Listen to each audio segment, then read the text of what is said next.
Setiap manusia pasti berjumpa dengan Allah Subhanahu wa Ta'ala. Perjumpaan kita dengan Allah itu ada di 4 tempat, 2 di dunia dan 2 di akhirat.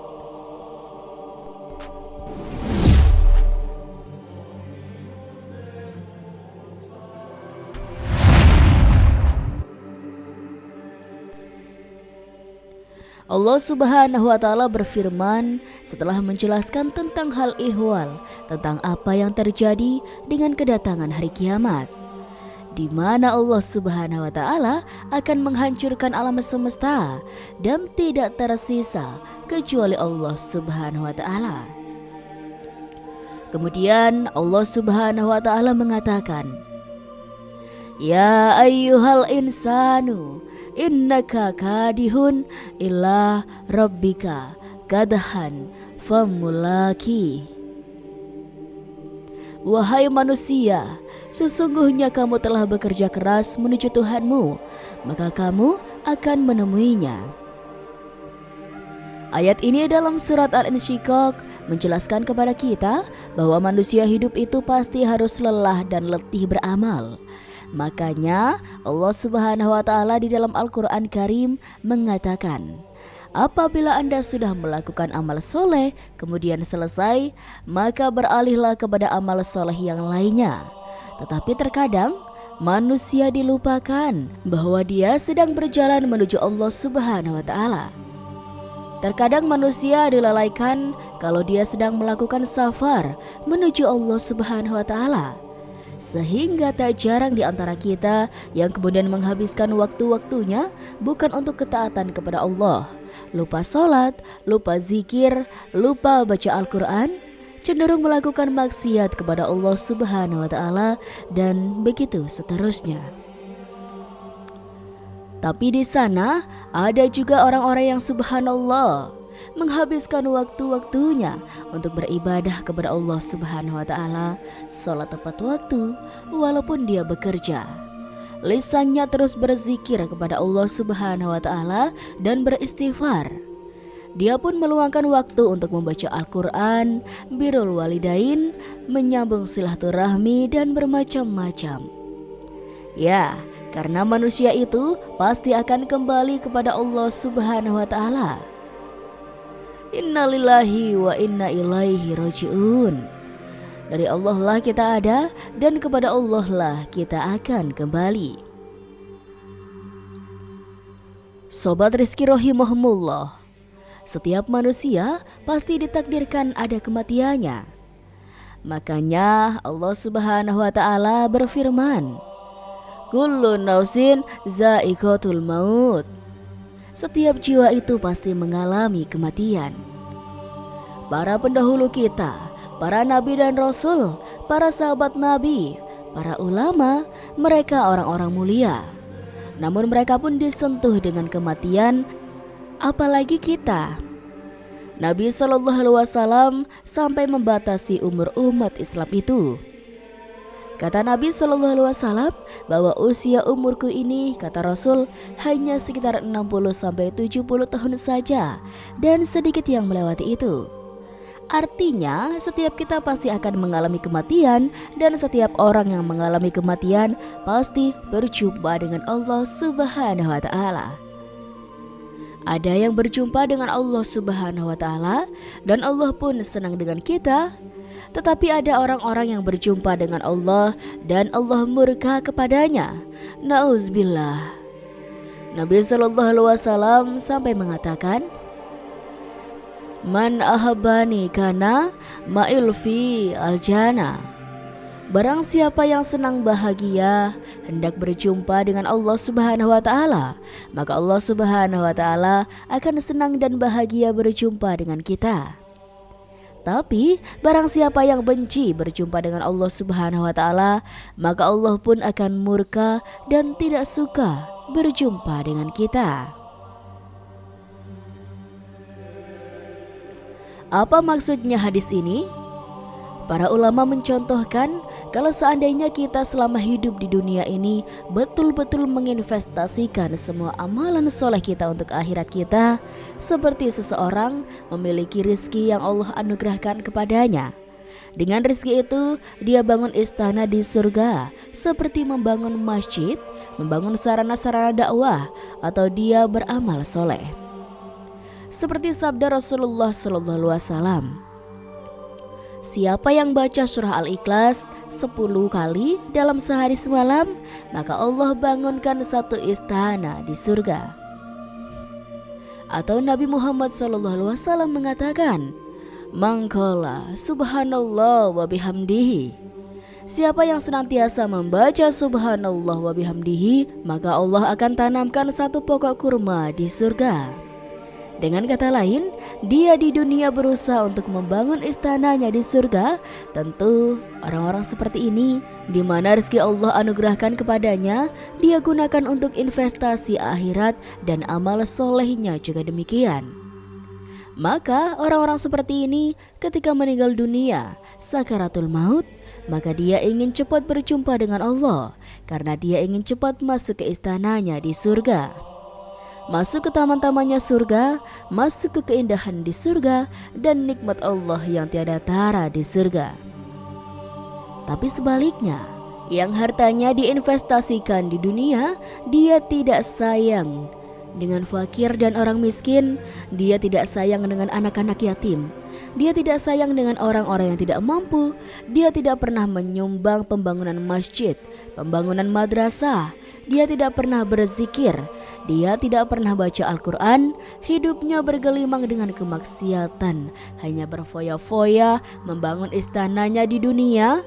Maka orang seperti ini akan sulit untuk berjumpa dengan Allah. Orang seperti ini akan benci berjumpa dengan Allah karena dia harus meninggalkan rumahnya, dia harus meninggalkan kebunnya, dia harus meninggalkan ATM-nya, dia harus meninggalkan kekayaannya. Sehingga ketika dia tidak mau berjumpa dengan Allah, Allah pun murka kepadanya. Sehingga ketika Allah katakan bahwa setiap manusia pasti berjumpa dengan Allah Subhanahu wa Ta'ala, perjumpaan kita dengan Allah itu ada di 4 tempat, 2 di dunia dan 2 di akhirat. Siapa yang sering berjumpa dengan Allah di dunia, maka dia akan sering berjumpa dengan Allah di akhirat. Siapa yang tidak sering berjumpa dengan Allah di dunia, maka jangan harap dia bisa berjumpa dengan Allah di akhirat. Pertama, perjumpaan kita dengan Allah di dunia saat kita sholat itulah kita sedang bermunajat dengan Allah. Disitulah kita sedang berjumpa dengan Allah Subhanahu wa Ta'ala. Makanya kalau Anda melaksanakan sholat kemudian dalam sholat Anda membaca surat Al-Fatihah, ketahuilah bahwa surat Al-Fatihah yang kita baca itu ada jawabannya, dan Allah Subhanahu wa Ta'ala yang menjawabnya.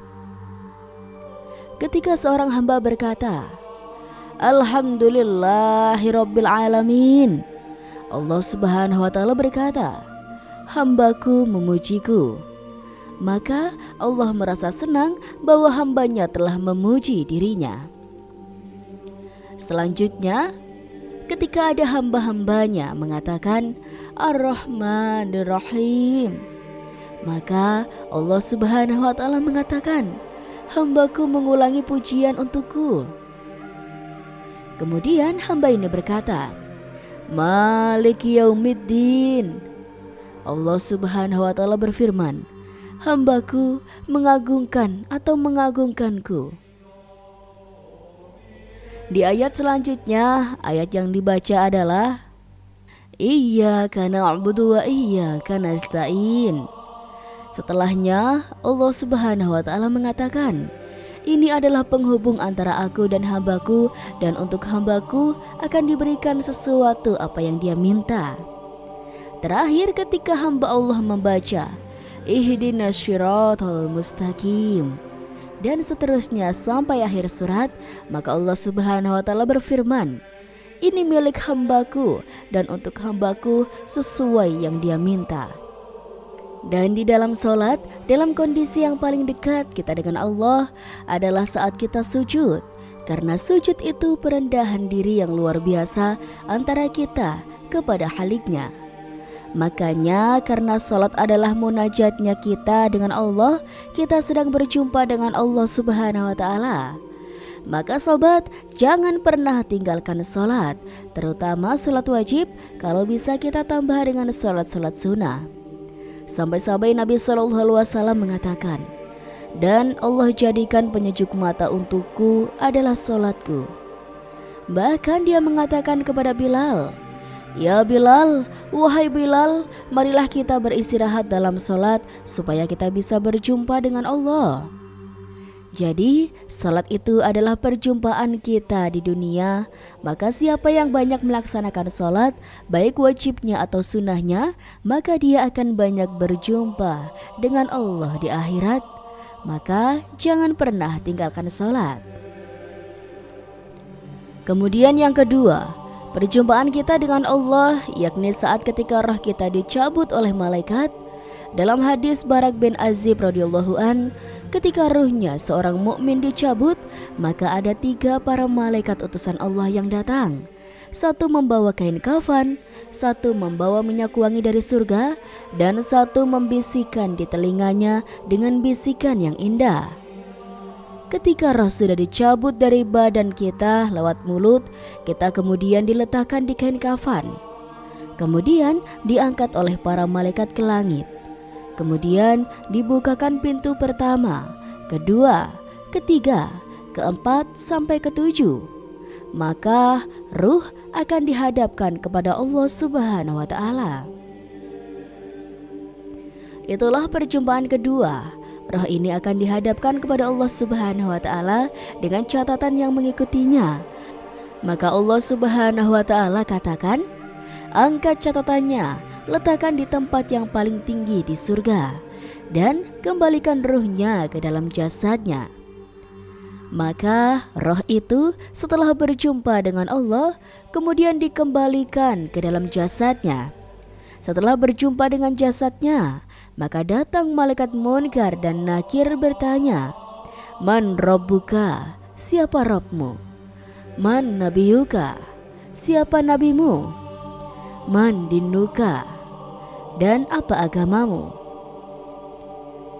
Tapi karena dia seorang mukmin, dia mampu menjawab dan mengatakan, Allah Rabbku, Muhammad nabiku, dan Islam agamaku. Maka ketika itu dikatakan kepadanya, hambaku telah benar, bentangkan pintu dari surga, hantar makanan dari surga, antar pakaian dari surga. Kemudian datang orang yang indah yang tampan, kemudian bercerita sampai akhirnya menjadi temannya di dalam kubur, dan tidak sadar kiamat sudah dibangkitkan. Dan inilah perjumpaan yang kedua. Dan yang ketiga, perjumpaan kita dengan Allah Subhanahu wa taala saat kita berada di padang mahsyar. Saat kita berada di padang mahsyar, maka Allah Subhanahu wa taala berfirman, dan Rabbmu akan datang di hadapan khalayak makhluknya, sementara malaikat akan berbaris bersaf. Kemudian Allah Subhanahu wa taala akan datangkan jahanam, maka jahanam kemudian akan didatangkan, dan jahanam memiliki 70.000 tali kekang. Dan setiap satu tali kekang ditarik oleh 70.000 malaikat, saking besarnya jahanam. Kemudian manusia akan disaksikan dengan pandangan yang sangat-sangat mengkhawatirkan. Jahanam di depannya, kemudian disitulah ada proses di mana catatan kita akan diterbangkan. Ada yang mengambil dengan tangan kanan, tangan kiri, dan di belakang punggung. Kemudian setelah itu terjadi hisab. Kemudian setelah itu terjadi mizan, timbangan, dan begitu seterusnya. Dan tentu perjumpaan yang terakhir dengan Allah Subhanahu wa taala, kalau Allah takdirkan kita masuk surga adalah langsung melihat wajah Allah. Dan ini kenikmatan yang tidak ada bandingan di surga. Ketika Allah Subhanahu wa taala berbicara kepada penduduk surga, di balik tabir dan tabirnya Allah Subhanahu wa taala ada cahaya. Maka Allah mengatakan, mintalah kepadaku, mintalah kepadaku. Ini adalah hari tambahan nikmat untuk kalian.